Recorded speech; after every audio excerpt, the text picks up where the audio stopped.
And then, oh, the other thing is when you flip between who's talking, making sure you're up and I'm up. Ah, okay. I will. Yay, I think we're live. Hey, everybody. Welcome to our second installment of the Higher Ed Social list of webinars for this summer. We're super, super excited to have an amazing guest presenter for you today. Erin Stopinka, she is the social media manager at Dartmouth College that HubSpot recently named the second best college Instagram out there, and she is the guru behind it. So I'm super excited for her to talk to you guys today. She's going to give you lots of great tips and tricks and her secrets for making a rocking Instagram. If you have any questions, let us know. Erin, take it away. Okay.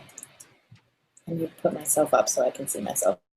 So, like already mentioned, I manage Dartmouth's main social accounts, Instagram included. When I started a little under 2 years ago, we had an Instagram following of a little over 7,000 people. In the 2 years that I've been here, we've grown it to now 23,000. Our engagement rate is an average of 1%, depending on the time of year and month. Obviously, things around home aging, and everyone's always excited to give love. Versus maybe a downtime during the academic year. So kind of the two things that I really want to go over today are the tools that I use, but then also the tools that don't cost you any money to track and keep a hold of everything. And then kind of how we engage on the platform ourselves. And that's my favorite part. If you look at our feed, which actually I'm going to try and screen share real fast. So if you look at our feed, you can see that all of our images are a eclectic color. Ooh, there we go, where'd it go? A mix of colorful images from all around campus. A lot of them are student submitted, which is great. We ask that people tag us in our photos, and I'm not afraid to share all of the images that students are sending us. So like this is from a student, from a student, from a student, from a student. And so what we've really developed, which I've seen which I don't think is unique to us, but this idea of being Insta famous on our campus. And so people really strive to be featured on our account. And what you get is you get a series of images that are collected at times of the day that maybe you're not there, you're not in. So for instance, here's a Dartmouth egg that someone died at Easter. And so you weren't in that person's home as they created their Easter eggs for the year, and that was from a prospective student. So very excited. And so what you see is not only do you get people excited about their images being shared, but then all of their friends come and start engaging on that photo. And so you see a huge spike of followers. You see a huge spike in comments when it's a student. So like you can see some of this has 33 comments versus 5 comments. Not that our college photographers are not incredible. They're amazing, amazing photographers. But whenever you share it from a student's perspective, you get all this weigh-in from their friends, from their own network, which it just drives up your engagement. Plus, you don't have to search for content. You just troll and kind of look along the Dartmouth College or whatever hashtag that you promote on your Instagram page, looking for content that really fits the age. Really focus on at Dartmouth is if you look at it, I mentioned colorful, and so you'll see a lot of lifestyle brands, a lot of other brands on Instagram that are really focusing on creating image in a way that shows the brand or shows a certain aesthetic without it being in your face. So you don't necessarily see all of these branded with Dartmouth. Here's a big Dartmouth green or something along those lines. Like here's one of the few mentions of where you can actually see a Dartmouth brand in an image. Otherwise, and for instance, in the photos where you see the colors from the athletic uniforms, you want your brand to sing throughout the images without it being so blatantly your brand. You want it to be an honest representation, which is another great reason why you those images. So when someone studying like this image here, this is actually what they see outside the library versus, okay, here's a photo that we went and staged someone in the greenhouse working. This happens all the time, but you can obviously see a difference between this image and this image. And so that's a huge key to our success, is that these students have been able to contribute their content and then get a 1,000+ likes to fame that is associated with it. We have great content, and it's just another awesome way to keep your Instagram page lively, colorful, and a really good depiction of what's happening on your campus. The other thing that I like to bring up here, which is something that I learned from a really awesome person who does social media at St. Lawrence University, Meg Kenningston, and she has a really popular student-run Instagram account, as well as several other things. And one of the most mind-blowing things that I ever heard from one of her presentations was that time to make students aware of the professional development opportunities that came behind it. And although we're not quite there with just sharing images from people's accounts, we're making sure my summer interns this year, which I'm getting some, yay! Before it's just been me, and so I'm really excited to get some young students into the office to help with content creation and to find these moments already out there. But she made sure to thank every person that contributed to the overall Instagram account or the blog or whatever. And whether what we're looking at doing is printing out the little 4x4, 6x6 typical Instagram, sending it to the students' inbox on campus. And then ideally it'll include a fact about it. So obviously for the one that is most liked, we'll say your Instagram has received the most likes out of any other Instagram on our account. Or your Instagram is most commented on any other account. So not only are we saying like, hey, thanks for letting us do this, but here's how you contributed overall. So kind of adding more value to that Insta fame. So going beyond the, oh, I got featured on the Dartmouth College Instagram, to the, okay, now we're like, wow, this is kind of really cool. I got 23,000 or 2,300 likes, whereas normally the average photo gets 1,000 or 1,200, depending on the time that we send the thank you. And so by adding that, I'm really adding another element to our program with Instagram, is the real life connection. I think we get lost in this world of in real life versus online, and that line is no longer there. Your real life is also your life online. And so anytime that we can bring what people are doing on our digital spaces into a real life physical space so that they can see, one, raise awareness, get more attention for their awesome work, I really jump on it. And so we're trying to we're brainstorming some opportunities or installment on campus that potentially will get all the photos printed and kind of display them. I think Boston College did a really great exhibit, is Boston 360 or something along those lines, BU 360, that they displayed a bunch of images from that hashtag. And so we're looking at things along those lines. But that's another reason why I think our program is so successful, is that we really focus on making sure the person is appreciated. And we're looking to expand that even past just the thanks for letting us share your incredible photo, tagging them in it, giving them total credit over the image. We're looking at making that just a little bit more involved so that we continue to get these awesome photos and people striving to be a part of this that we have running on the Instagram account. And then, so tools, I'm sure a lot of people are very familiar with the lack of analytics that Instagram gives, and those of you that do purchase tools are frustrated by the lack of information on reach, the lack of information about what your audience demographic is made up of. And the good news is that I'm sure everyone has seen business profiles rolling out that will give you access to this information. There isn't a whole lot of info out about it, just some screenshots of what it'll look like. The blog on Instagram's page did mention that they're looking to be rolled out in the US in the coming months. I always get depressed when I see that, because that's such it's not a hard deadline. So I have no idea when I'm going to be getting that or when we'll have access to that. And what is the process of transferring to a business account look like? Do we lose any features? Do we lose certain awareness because now we're listed as a business and maybe our stuff doesn't show up as organically? So there's a lot of unanswered questions out there about that, but it is exciting that Instagram is finally looking at the analytic platform. We do use Sprout, and we also use Pro Iconosquare. I really like Iconosquare. They did a huge remodel. I remember, if everyone will remember, last year, maybe 2 years now, when they kind of just overnight turned it into a paid model and kind of totally upset the entire Instagram universe.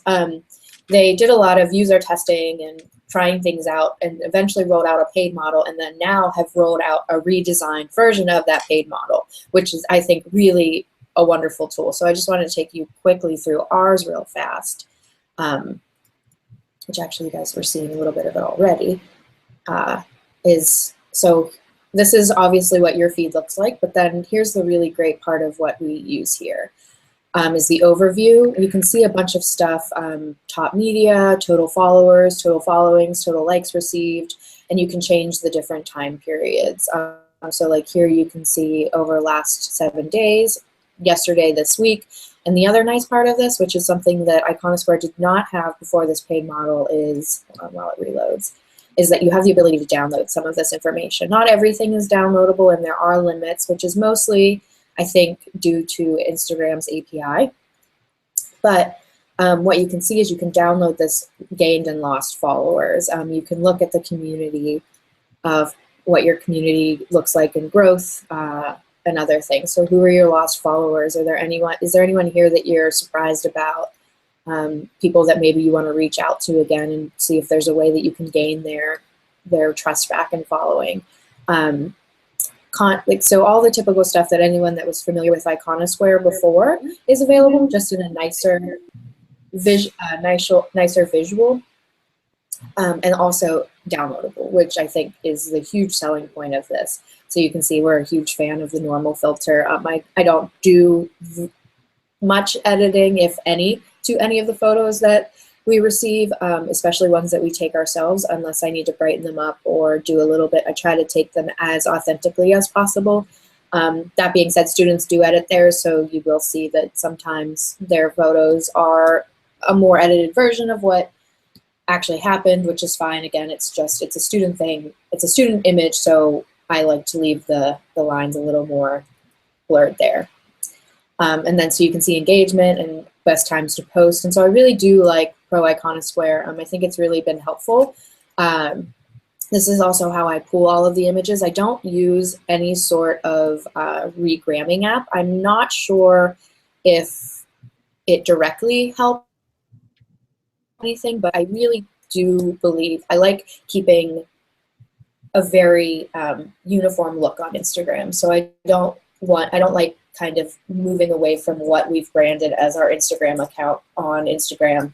And so that's why I don't use any regram apps. And that's actually how I grab the images, is I grab them from Iconosquare, I grab them from another free service, and I upload them as our own page, and I don't do the little kind of retweet sign with their username. I do all of the attributing in the actual image, so I tag them, and then I also make sure right in the caption, usually it's either the first thing or the very second thing that's written about the photo, is that it's the camera emoji or something along the lines of incredible photo or amazing shot by so-and-so. Thank you so much for letting us share this image.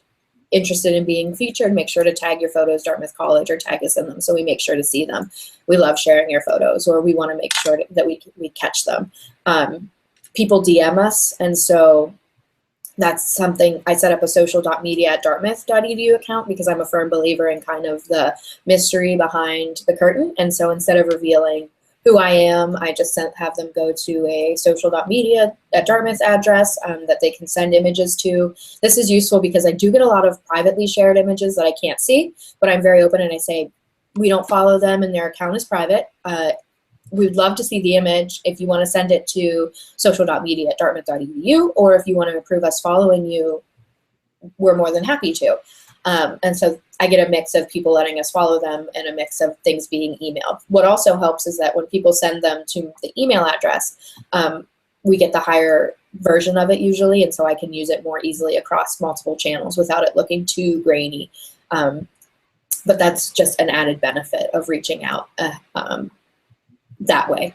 The other thing that we really I focus on anyway, is keeping track of what we're doing. And so this is So Iconosquare does cost money, Sprout Social does cost money, but the things that don't cost money that I use every day in managing Instagram and before we purchased Iconosquare and Sprout Social was If This Then That recipes and Zapier recipes. And so this has been really useful in tracking. One, I can build out a sheet without doing much of anything of what our content looked like. So every time I set up a recipe, so every single time we posted an image, it would pull the image into a Dropbox folder. It would pull the caption, the date, the time into a Google spreadsheet. And so at the end of the month when I was doing my analysis, I was able to just go in and look and see, okay, update the likes and comments on each of these images. And then that way, I had a sheet that was already pre-populated with most of the information, and it was really easy for me to quickly add up once I plugged in all the likes and comments manually what that was. That's awesome. With our engagement, and yeah. That's amazing. Can you talk a little bit about more about what If This Then That is, if for Yes. people who maybe haven't heard of it before? I most certainly can. I have to screen share again. Everyone's going to be so familiar with my screen share. Wait, hold on. Come back. Okay. Start screen share. Okay. So right now, this is in my Google Drive. But so If This Then That is if something happens, then this happens. And so I totally nerd out and set up a bunch of stuff for this. I actually have a Google Calendar that pulls in all the stories that are posted to our news site, all of my tweets that I post, all of my Instagrams, and all of my Facebooks posts that I plop into a Google Calendar so that I can keep track of when we posted stuff month over month. And so so for instance, our commencement is next weekend. We're a little later than everyone else, but I'll be able to track how we post stuff during that weekend. So next year when we're revisiting, we can attribute, okay, this story did a lot better when it was posted at 2 p.m. versus when we published it at 10 a.m. or something. So that's really helpful. That's one of my favorite uses. But so, oh, sorry, I'm doing it again. So what you can see here is there's a bunch of options. I personally have my Instagram, Twitter, Google Drive, Bitly, Pocket from Firefox, so that every time I put something in Pocket, it makes me a Trello board as a please remember to read this so that I can share it as resources later. You can track hashtags this way. So if you have a big campaign coming up, it's your commencement, I do Twitter, follow hashtag Dartmouth16s and Google Sheets so that I keep track of every single mention that is on that hashtag. Instagram did allow you to do that. If This Then That sent out an email a couple of weeks ago after Instagram tweaked their app and their visual identity, that Instagram had also tweaked their API and saying that they would no longer be able to track images or run recipes that pulled stuff from certain things. And so one of them was the hashtag on Instagram. However, I did use it as late as this weekend and earlier this week for a wedding that I was in. And so it still worked fine. I'm not sure if it's something that's going to change, but that's something that I used all the time, is to get all of the content that's being used on. So when it was Dartmouth Homecoming or during our commencement, so I could say, here's the amount of images that we collected. Even if it was not even looking at the content, it was let's just see how many uses were used publicly on Facebook or on Instagram and Twitter. And so that was really useful. It has been really useful. And the other version of this is Zapier, which you can get there are different levels of it. So we sprung for a basic plan, which I think is only a couple of dollars a month, but allows us a little bit more in-depth options for our recipe building. And so you can see this one right away is I'm having our Instagram pull Dartmouth16s to a Google Sheet. So anytime someone Instagram's using that, I get a link to the photo, I get a caption, I get the username, I get the time it was posted, so that we can keep track of it just overall. And then that way I can see how it's doing, how things are working with it, make sure that I'm capturing everything that's happening. It's also really useful for listening stuff. So if you don't have the ability to listen on information, or there's a hashtag that you want to track that maybe has negative coverage, I also use it for this too, just so I can keep a general idea of what's happening.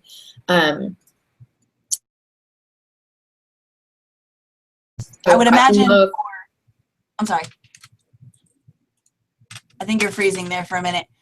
So I would imagine this would be amazing for departments where their social media team is really small, or they don't have access to a team of interns to track content and watch what's being posted.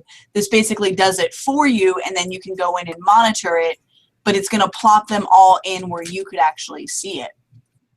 That is awesome. And we'll definitely provide a list of those if this, then that recipes at the end, so that way everybody can grab it. Ramona wants to ask the advantages of being anonymous versus signing your posts or outright revealing your wizard. Are you always anonymous? Are you always the voice of Dartmouth? How does that work? I am always the voice of Dartmouth. I never reveal who I am. I mean, if you go to my Twitter bio, you'll see that I have run social for Dartmouth. And when I meet students, I do introduce myself as what I do, but it's kind of fun. I went and I Snapchatted one of our videos shoots that we were on, and it was our maple sugaring operation on our organic farm down the street. And so I was Snapchatting from it, and someone in the house was like, "Oh my God, someone's here Snapchatting us. Like, who is it?" And I got to hide and just pretend that it wasn't me for a little bit. And it was actually really exciting to see people excited about someone being there. And so once I kind of introduced myself, I interviewed them and stuff like that on Snap. But it's just nice being anonymous because I'm not impeding on anything. And I do eventually mention to people like, "Oh, I'm going to share this on social. Is that all right?" or whatever. But I let the organic moments happen in front of me instead of kind of right away introducing like, "Hi, I'm here to live tweet this event," or "I'm here to take your picture and Instagram it in 10 minutes. I kind of just let the moments happen, and then when it's appropriate, I introduce myself. I do like to be behind the curtain just as a personal reason, because I live so socially and I'm always engaged social media wise. It's just fun to be kind of anonymous behind it instead of synonymously being associated with the Dartmouth brand. I think that's a personal preference, but I also see it pay off whenever I am just interacting in a moment, and instead of people thinking like, "Oh, I gotta look good for this Instagram," or "Hold on, let me like position myself just right for this photo."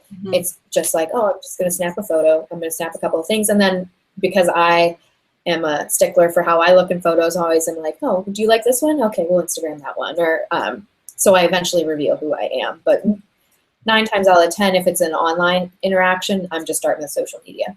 They don't know how many there are of me. There's only 1, 2, who knows? And I always use we, the royal we.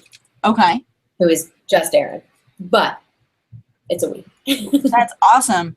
And I think that probably really speaks to some of the golden rules of social media in general, or the golden rules of YouTube, that content really should be relatable or funny or interesting and informative, and that's going to be the content that's going to resonate with your viewers. They really want that organic experience of, this is exactly what we're doing, and this is unscripted. It's not reality TV. It is actual reality as it's happening. And then not only are your students more excited to be in it, but they're probably more excited to share, which then in turn looks great for your brand, because this is not shiny admissions brochure Dartmouth. This is all the fun we get to have every day. Picture yourself here with us, which in turn helps promote the brand, which is really awesome. Yep. That's exciting. So Megan is saying that she posts anonymously, but when her students do takeovers, she has them sign their post. Do you use students doing takeovers at all? We have not done student takeovers on our accounts yet. That's something we're working toward, but I'm getting my first batch of student interns this summer. So I'm excited to see, and by batch I mean 2, but I'm excited to see where it takes us. But I do have what we've seen working really well is that instead of doing a takeover on Instagram, it's featuring students, and so we like that has done better for us than some of the student takeover stuff that we've dabbled in on other brand accounts, stuff like that. And so what we think will be where we'll do most student takeovers is Snapchat, which allows more of this is literally what I'm doing today. Here's me walking to the food court, or here's me walking across campus. And so that's where we'll see, I think, more of our student takeovers. On Instagram, whenever it is a student photo, I always attribute, and I always ask permission. When people tag us in the photo, I'm pretty sure that people are saying, we want you to share this, but it's just a good opportunity to just have a relationship there and say like, oh, are you okay with us sharing this? Like, we'll totally give you credit. And then they say, yeah, totally. Or sometimes I don't hear back from people. And so then I don't share it, because who knows? It could be they don't check their Instagram feed very much, but it also could be that they would prefer to remain not featured. And so I do ask permission for the features. With student takeovers, they will introduce themselves, because part of the allure to that is, who are you? How do I relate to you? Oh, you're from Maine? I'm also from Maine. Or, oh, I'm also interested in studying neuroscience. And so I think that's a really important loss of I can't say that. Being anonymous there is way more valuable than not revealing the source. And so student takeovers will totally be identified. But when it's just me, a social media manager in the Office of Communications, I prefer to just be Dartmouth. That's awesome. So when you're looking at, I totally just blanked on my train of thought there. So with the sorry. Okay, so we talked about the wizard behind the curtain.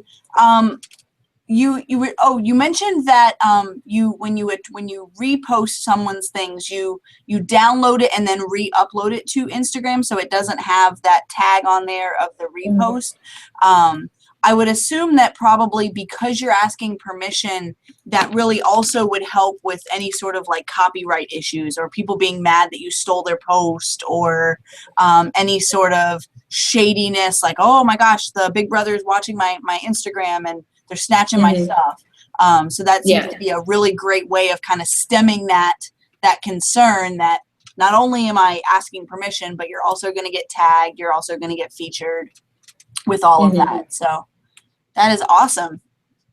Yeah, it's a great opportunity, like I said, to open up a conversation and a relationship. And instead of just posting it and it kind of being a complete surprise, I think the surprise comes from us actually seeing it and sharing it, or deciding amongst all the ones that we have liked or commented on that this is one that we want to share. That being said, is I am very active in the space. One, as a user, just watching best practices, but also in our community. A lot of our growth comes from me just kind of lurking around on the Dartmouth College, Dartmouth hashtags. And so the other thing that was a really huge boost to our following is that around decision or early admissions and regular decisions when they went out, anytime someone posted related to Dartmouth College, Dartmouth 20s, Dartmouth 2020, class of 2020s, we were monitoring those. And every time someone posted using it, we made sure to at least go in and like it. The engagement role is super duper important with Instagram, because you're taking notice. I mean, it's one of the platforms that you can still do the one-on-one communications, and people posted pictures of our acceptance letters, and like it would be amongst 3 or 4 other ones, and we made sure to go in and say, that one on the left corner, that's our favorite, or you're going to look great in green, and then using the hashtag, because one, it raised awareness of the hashtag, but it also, we were the only school that went in and commented on these posts. We were the only school to like some of these posts. And so if you're not doing that, that's something that immediately increases your following. You have people that, one, potentially didn't even know to look for you on Instagram. 2, you have people that now know the hashtag, and so when they make their decision down the line, or they want to kind of check in and see what Dartmouth is really like, they know which hashtags to look at. And so that most of our audience growth has come from us just spending time there and not being afraid to go and like stuff and to comment things. So someone commented a picture of a sunset on campus, and it was like, Dartmouth, back at it again with the gorgeous sunset. So a riff off of Damn Daniel, back at it again with the white Vans. And so we just commented a picture of the white tennis shoes and the emojis. So like, it doesn't have to be super brandy, thought out. Dartmouth is a wonderful place. Thank you for this wonderful image. It can be something that's just an emoji. We do a ton. We use the green heart and the pine tree emoji all the time because we're big green, and we're also referred to as Lone Pine.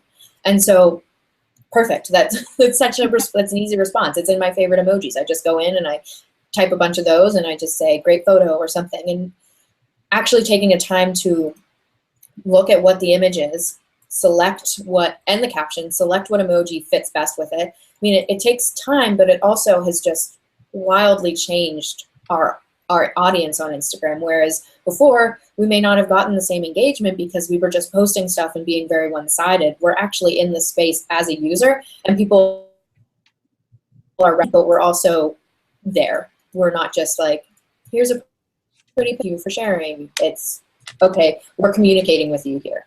That's awesome. And so it's almost to build with that student, right? So they're connecting with another person. They're really, really into the relationship building and being seen as a person and as an individual. And so if there is, maybe they've gotten into multiple colleges and, there's real people at this school. Wow, they like my stuff. I'm connecting with another person. The entire entire purpose of social media is to be social. And I think far too often the marketers it's a fire hose of here's our stuff, like our stuff. And they don't really think about, well, there's another person on the other side of this. What can we do to build that friendship and to build that camaraderie and that reciprocal arrangement? So that's incredible that you're doing that in the comments. And it's clearly showing in the number of following and the rabidness of the fans that are behind it. So when you mentioned that you do this monitoring, about how much time of day is that? Is that like an hour? Is that morning, afternoon? Like, do you block time? Are you watching it organically on Instagram or through your if this then that recipes? How does that work? So I do kind of a mix of everything. I obviously have the app on my phone, and so I'm always getting the notifications of, not always, that would be a lot of notifications, but I do check in from time to time just to check photos that we've been tagged in, because Instagram only lets you see so many notifications. So it's something that I do try to check back in regularly. I do have if this and that recipes built out just so that I can keep track of stuff. I do have one that collects all of the followers that we get on Instagram. It's not helpful as much because you don't have lost number of followers to kind of combat it with, but what you can see is just a number in a day. So like you can, as long as you're transparent about the fact, like, okay, well, I don't have a way to say we also lost 200 followers on the day we gained 500 followers, but it's still something to say, like, look at how many people are following us. Or if you do a really great post one day and then you see like 300 followers come within the next 24 hours, that's a contextual clue that used in that post was really useful. And so I really love Instagram, and it's where our current students are at. So we're very aware of that's a really important place to spend resources. However, we don't post every day. We post when we have images or when it's fitting. We've tested out the posting every day. We've tested out posting every other day. We've tested out posting at very strategic times. And we see no change usually in audience growth or amount of likes. We do like posting in the evenings because that does help with numbers. We do get more likes and engagements around that time. I think I attribute it to people studying or pretending to study between 7 and 10, and so that's a really sweet spot for us. And that took, even before we had that was just us testing. So we're like, okay, we're going to post this image at 9 tomorrow, and next image we do, we're going to try it at noon, and then at next image we would do it later in the evening, and they'd be similar photos, so it wouldn't be an image of Baker or Ironic Library, but then maybe an image of a professor and their research, which we know as an iconic image of the library. So I spend between 2 and 4 hours on Instagram, depending on the time of year, what I'm looking for. So if we're running a campaign, I'm actively on it a lot of the time. But that being said, is I set up these if this and that recipes because that's in my ideal world, is that I can just sit on Instagram throughout the day, 30-minute chunks, and go through stuff. But I know that I'm not there catching all this stuff, and I miss great things. And so that's why I have the if this then that recipes, because what that does is then maybe at the end of my day, I'm able to filter through the stuff and look what we've got and find out and just kind of check in what has happened in the time that I've been gone. Because here I do manage all of our channels, and I'm by myself, and so Wow. I have to be mindful of the other channels, even though I love Instagram. That's great. So what other channels do you manage at Dartmouth other than Instagram? You mentioned Snap, but what are some of the other ones that you're on there? Twitter, Facebook. I help with the creation and moderation of our YouTube channels, although it's a shared property around campus. And then we obviously monitor Yik Yak, and then there's some other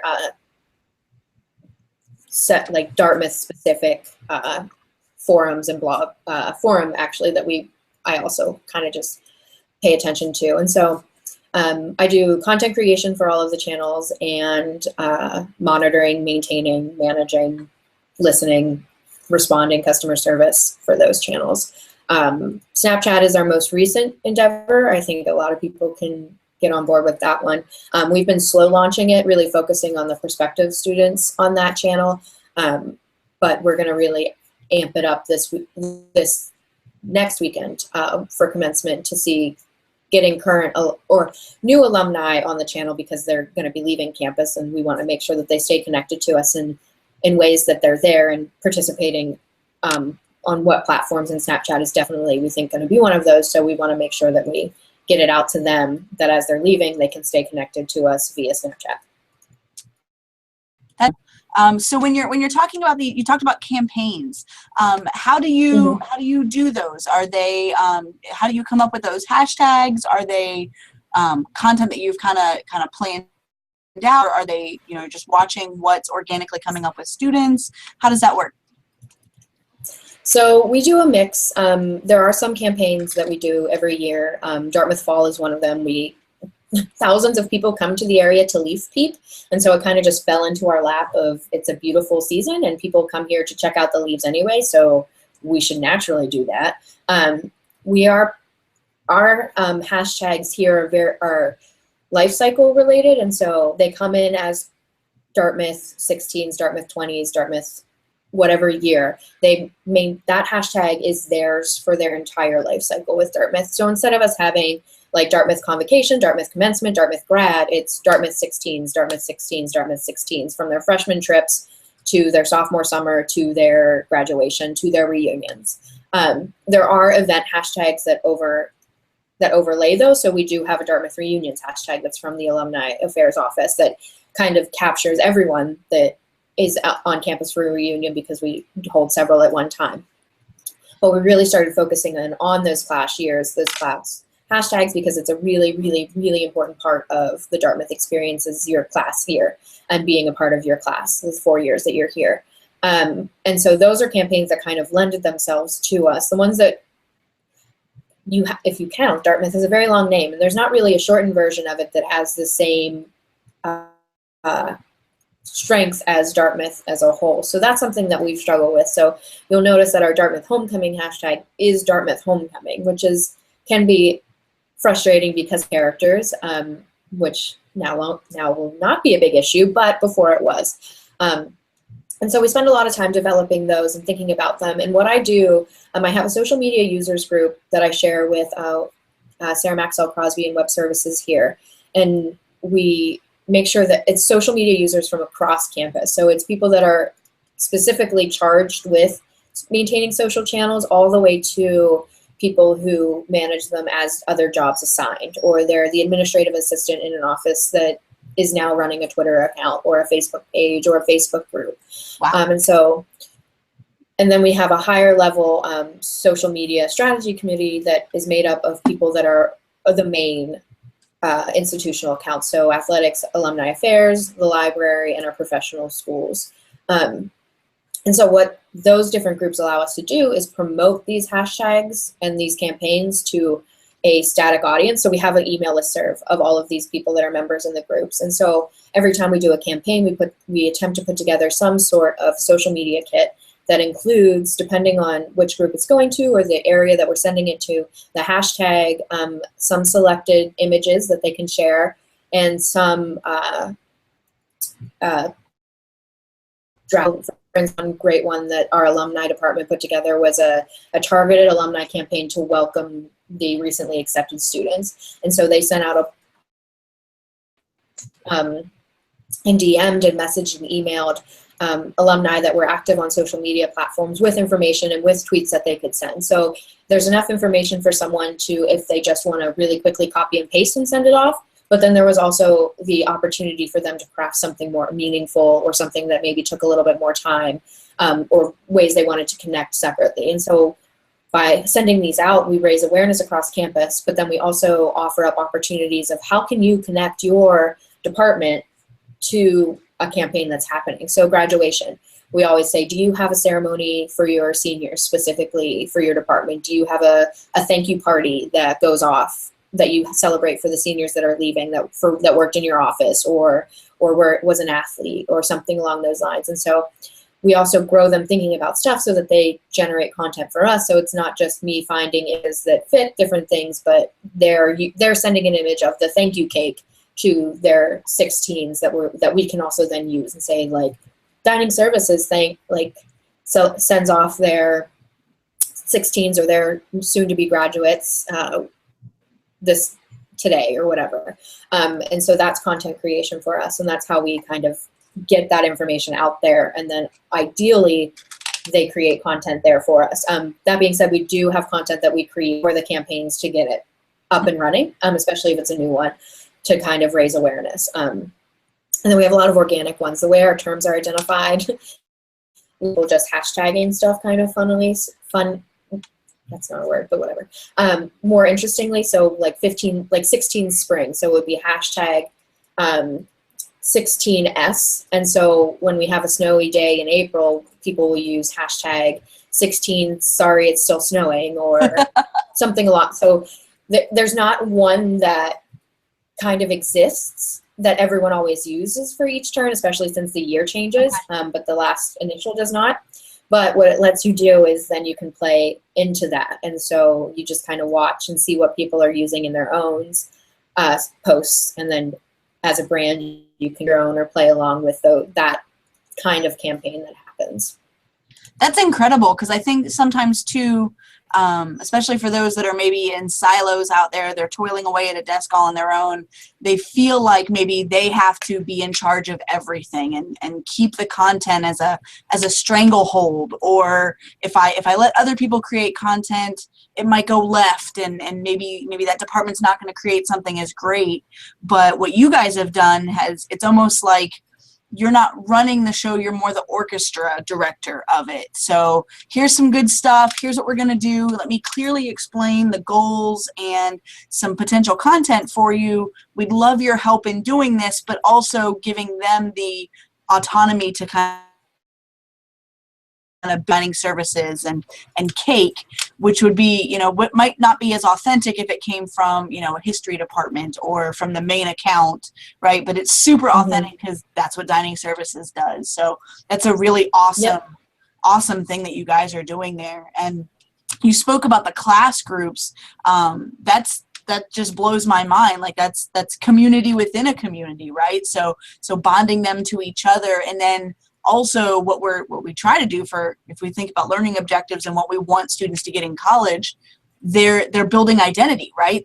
They're identifying with this name, this hashtag, this identity as class of 16, and what does that mean, and being in that idea of which is so big for those of us, the student affairs, theory sort of background from it. So it's really, really cool to hear that coming from, a marketing side, and something that may not traditionally have been people who would be looking at it from that angle. And it's clearly paying off for you guys. They're doing amazing stuff there, and it's resonating with these people. It's resonating with your community, and they're giving it their time and effort, which is amazing.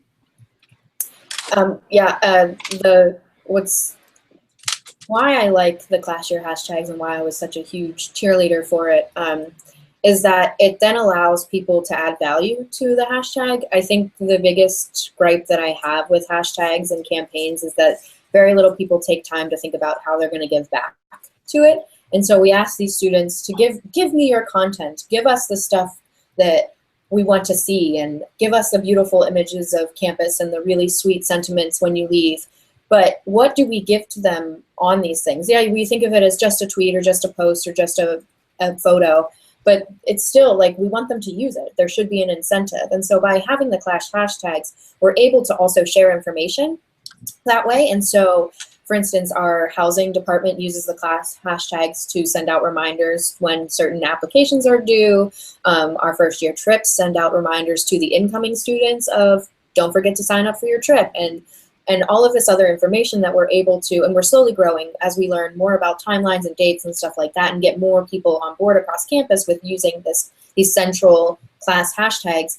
Now you're providing, it's not just a place for people to share their photos that then we use for our own purposes, but also places that they can go to find fellow 20s or 19s or 18s that need a ride, that need to know when a deadline for a certain housing app is due or a certain fellowship is due. And so that's the other reason, is that so when you use Dartmouth graduation, or if you use Dartmouth grad, you can provide value to that hashtag during the ceremony and the commencement weekend. But there's a limit on the usefulness of it. And that's why I really like the class hashtags, is because we can make it useful the entire time that they're at Dartmouth and their time after, their time leading up to it, with information coming from key stakeholders on campus. So the alumni affairs that needs to send out information to their classes, or admissions who's specifically trying to reach the future 20s and 21s and 22s and 23s and all the numbers I don't want to think about. But like you see people already putting it in their profiles for prospective students who are looking. They're already saying future Dartmouth 23 or future hashtag Dartmouth 2020. And it's sweet and it's sentimental, and I don't want it to be just a marketing thing. I want it to be that community, which is why the class years lend themselves so well to it, is that we can put out information that's helpful to them, and it not just be send me your photos, send me all the things that I want from you without giving anything back to them. That's awesome. And I think you really hit the nail on the head there, and being able to pull in all of your colleagues across campus, right? So this isn't just an admissions thing to get some more people to apply, and it's not just a department thing to push what we're doing in our department, and it's not just an alumni thing to get, keeping up alumni viewership and homecoming tickets. It's really a collaborative. You are becoming part of our family. This is a visual representation of life as part of our family. We're excited to have you. We are so excited for you to want to be here more than anything. And I would imagine it probably really does affect your campus culture when you have that collectivist, sort of sentiment across campus that everyone is excited to be at Dartmouth, right? Like this is what is happening for it. So that's so exciting. I think sometimes as people, we work in higher ed, right? Our life lives in semesters, right? And so it's the same thing as fall is similar from fall to fall, and spring is similar from every other spring. And I think sometimes we forget that the excitement that's coming around, like we've done this for a while, we've been here 10 years, whatever. But for these people, these new freshmen coming in, this is their first and only freshman experience. They're never going to do this anywhere else again. And they've chosen to share it with us. And I think that's such a powerful reminder to think about, those sweet sentiments and how that comes to be for them, which is super exciting to watch them get excited about things. Because then I think that fires us up as well, in our jobs, right? So, it's really easy, you're at a job and you're doing this. And yes, I work for an institution, but these people this is a lifelong dream, a culmination for them. And so, their opportunity when they set foot on campus to harness that excitement and be able to show it visually is an incredible honor and excitement. And I'm super impressed by what you guys are doing. That's just amazing. So Brian wants to know, have you guys dabbled at all? And I know we're talking about Instagram, but Facebook Live. We have like to know, have you done anything with that? We have not. Okay. I have a very strict rule that I do for myself, is one that I don't want to just get on something for the sake of being on a platform or using a tool. And also because I know where my resources are limited. And so while we figure it out, plus there haven't been too many opportunities that I think it would have been useful for us. With commencement coming up, we're definitely looking at the idea. But I am a one woman show, and so I hope I have enough arms, and I'd love to do a little bit of some of the events that we don't already live stream, but we have not gotten the chance to do it. Although I highly recommend video on Facebook in general. We can put one Facebook video up live or pre-recorded or whatever, and it outperforms every single piece of content on our page. And it just shows you that video is king right now on Facebook, and so it's totally worth the investment if you're looking into it. That's awesome. Brian, I hope that answers your question in there. That's amazing. So we have a couple minutes left. I think we've caught everybody's question who was interested.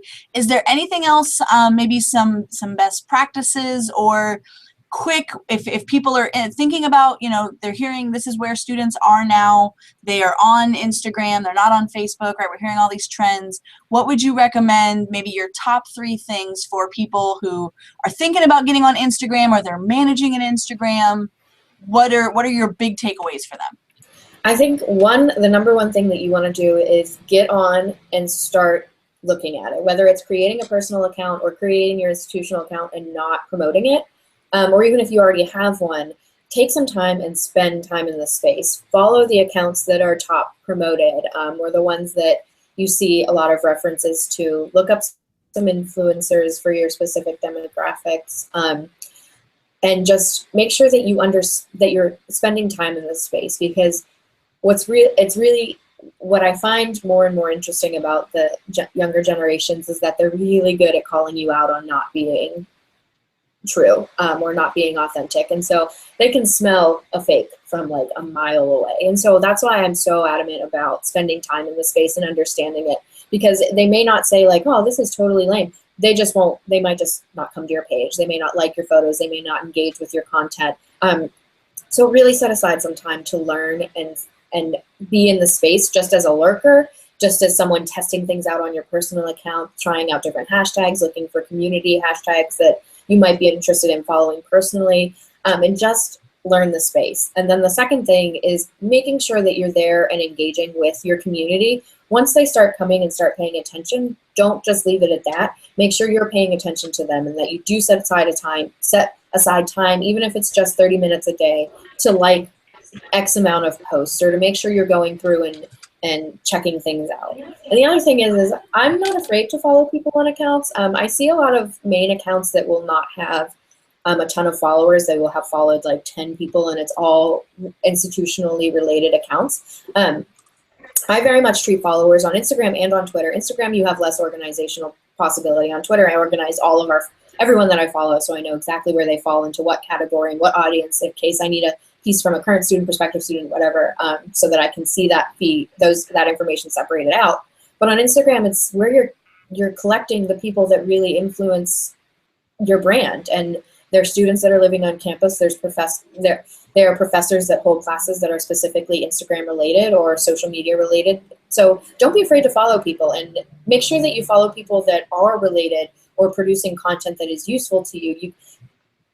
A lot of the times I see people follow just everyone that's using the hashtag, or follow no one. And so you don't want to be on either side of that spectrum. You really want to use your followers extremely strategically to understand and to find content. So one, it makes your job easier if you're a one-person show and you're looking for content all the time. Or two, it just gives you a sense of the climate on campus, what's happening. If everyone posts a picture of a beautiful sunset on campus, you know that it was a beautiful sunset on campus. And so you can think like, oh, well, that'll be a great way to tap into current students. Everyone was outside taking a picture, and you can say something along the lines of, wow, did you guys catch that sunset last night? Here's our favorite shot from the evening. And then you show that to alumni who remember their time and the beautiful sunsets that happened on campus, and you show prospective students how beautiful your campus really can be, or the cool event that's happening, or insert event that you've covered here. So those are the 3 things. Spend time in the space. I don't remember what my second one is because I blanked on it. I know the third one was following people, engaging. And so just making sure that you're actually not just there to push stuff out, that you are watching and looking at what people are sharing. That's awesome. I think that's absolutely like the biggest 3 pillars as well. and you have to understand the platform before you're on there, right? Especially to be able to understand how emojis work and really understanding internet culture. I think Yes. if you don't understand what makes a joke or why something isn't funny to certain platforms, and that may be harder for those of us who are a little bit older, who are like, wait, what is this new vernacular and slang? But we're surrounded by students. They'll tell us, right? Yep. Don't be afraid to ask, and don't be afraid to use Urban Dictionary. That is a great example. That is a great hint. I call students my gut check. I'm like, is this stupid? Yes or no?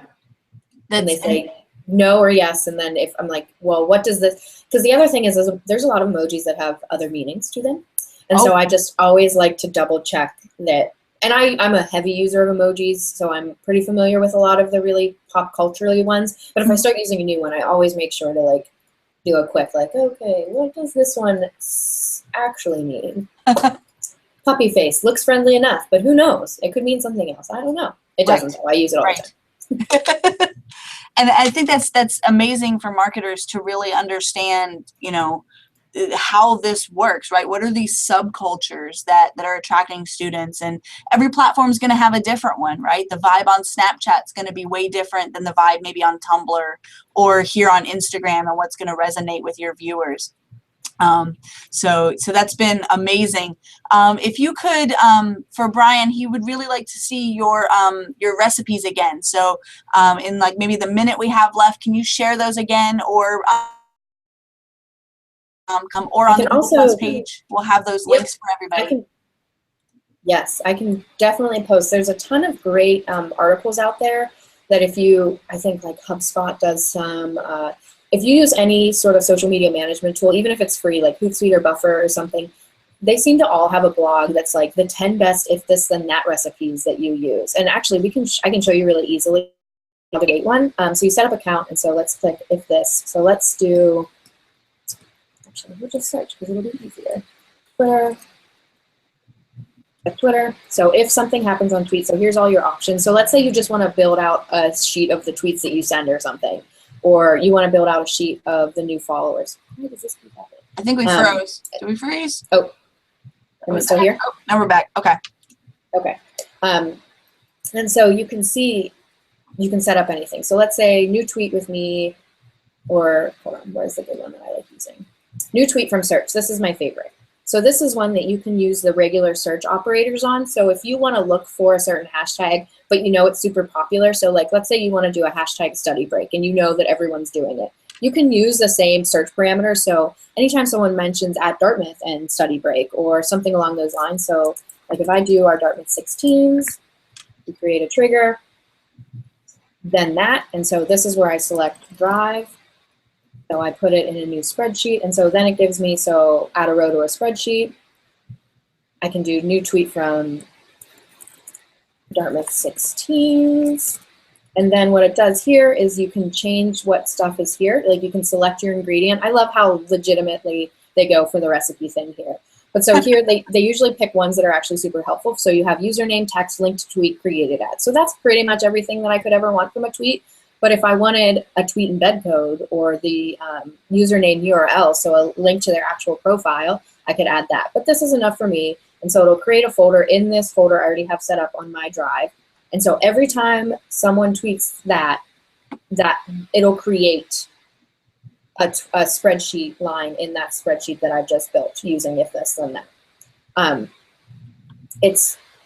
I wish I would have been using it more because there's so many things that you can use for it. I use it for Bitly now, and it tracks all of my UTM tracking codes. So the codes that we set up to share campaigns or when I'm sharing stuff on social, it builds it out for me. So instead of hand building that information, it just plops it into a spreadsheet for me. I'm like, why did I not know this existed before?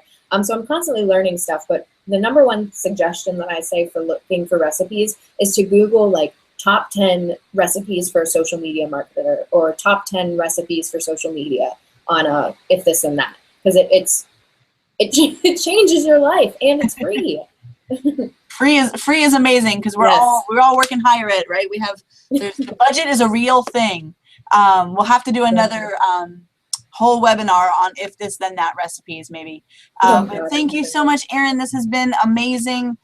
Super excited to spend lunchtime with you today and be able to talk to people. I'm sure our viewers loved it as well. Again, for anybody who is interested in this, the replay is going to be available on YouTube. Same link. Comment, share. Hopefully we provided some value for you today. And let us know what you want to see next time. I'm sure we've only just scratched the surface of the possibilities of Instagram, and we could talk all afternoon on it. But what do you want to hear? What can we provide you? What are some trainings that might be helpful for you as a social media manager at your university? Let us know. Please comment, tweet us, hashtag SM for higher ed. Nobody else is using that yet, so we're going to steal it and use it for everything. Follow Erin. She's amazing. Follow Dartmouth Instagram.